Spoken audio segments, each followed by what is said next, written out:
Okay, welcome to another episode of the Beginner Pipe Smoking Series. Today we're going to do how to pack a pipe. I'm going to show you two methods of how to pack a pipe and one thing not to do when packing a pipe. So let's get started right away. My favorite method to pack a pipe, as you can see, I'm going to have three pipes here to show you. All are smaller bowl pipes. I suggest that when you begin, that's why you use something not too big. And loose tobacco that is easy, that is not really wet and difficult, So a tray would be a great thing to have as an accessory. Anything will do. It could be just a plate. I remember when I used to just use a little saucer as my plate.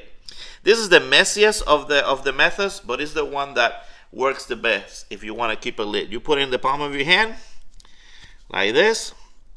You get the pipe, you put it upside down, and you go in circles. Some people call it the Irish twist.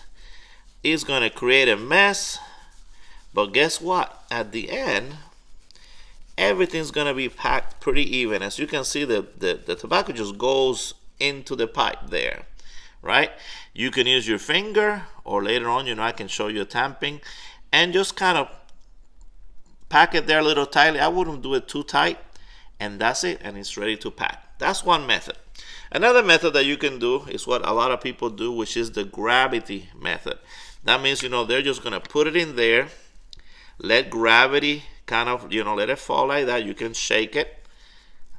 You can do it like that. Some people like to go here to the tin and just kind of scoop it up in there and let gravity kind of push it down. And then you lightly tamp it. Now, what you don't want to do is don't want to tamp it at the beginning. Don't want to push it down. That's what I mean by tamp it. And press it really hard, because then the other layers that you're going to put on top are going to be hard for them to keep contact when you're actually lighting your pipe and keep it lit. So I'm going to show you in this one what not to do. Here we go. If I start packing this pipe, and right off the bat, when I'm packing it at the beginning, I get a tamper. I'm going to use one of my Larry Blackett tampers here, and I'm tamp it really tight down there. You don't want to do that, because now when you're putting all these other ones in there, and when later on you're trying to burn, there's going to be very hard for that to kind of have the same consistency and tightness as that one that's way down there. This one's going to burn, and the one that's tight down there is not. Look how much looser that one is, and the other one in there is super tight way down in there. So you don't want that. You don't want to do something like that.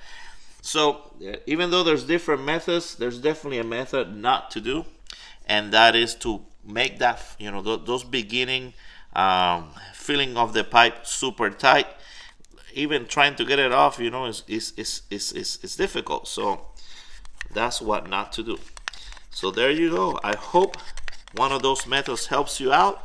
Very simple. You're kind of gonna learn your strategy of what works best for you. But for sure, keep the tamping even, so that when you burn, that amber starts kind of getting the next layer and the next layer and the next layer, and they're all pretty even in there. See you in the next video.